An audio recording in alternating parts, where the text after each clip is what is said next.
Hello, Shannon Crow here from MamaNurture. Welcome to our MamaNurture live video. I wanted to talk today about lying on the back during pregnancy.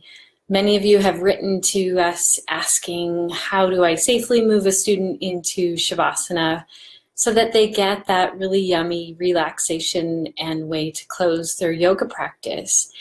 And there is some caution with this pose for sure, because pressure of baby can put pressure on the vena cava. So that can actually decrease the blood flow to mom and to babe, and that is why it's cautioned.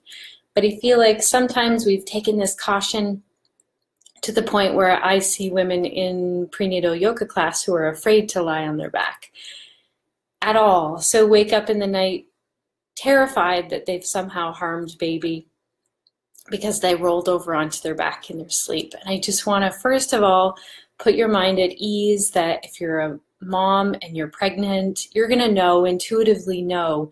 So sometimes when pregnant women will lie on their back and it is cutting that blood flow off, they may be nauseous or they just feel like something's not right and they want to roll out of that pose or change it in some way. And so I want to offer some modifications here today. And I always let prenatal yoga students know that they may have heard that they can't lie on their back, and this is the way, these are some of the ways that they can modify it.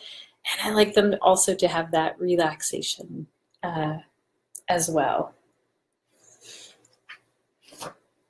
So the most common one is to prop a pregnant woman up, and we say at least to 20 degrees.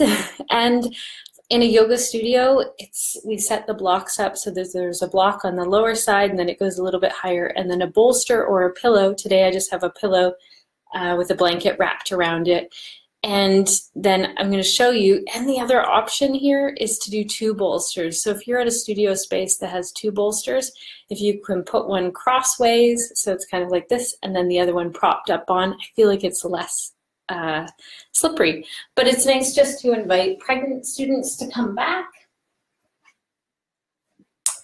and sometimes they like to have a pillow or another blanket underneath the sits bones here to decrease that angle, but you get them to settle in and just really slowly go back so that if that block was going to shift, then it's not going to, and then they can hang out. You might decide that you want to bring some support underneath their arms or their elbows here.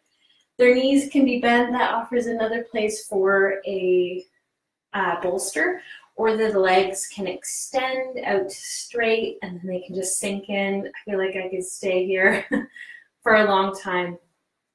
And then when they come out, they're going to come out really nice and slow. I like to use the arm muscles there as opposed to using the abdominal muscles for the pregnant body. The sunshine is coming in today. What are some other alternatives? So we can also prop up the right side. And if you're wondering how to remember which side it is, I like to say, love to lie on your left side. So LLL, and then you know, if you're going to change a pose, you can just prop up the right side just a tiny bit, and that will decrease that. And you can do that with just even a little blanket underneath the right side. Another modification is to do a meditated seated posture or lying on the side. So you can be lying on the left or the right side. And bring the bolster between the legs. The knees are bent.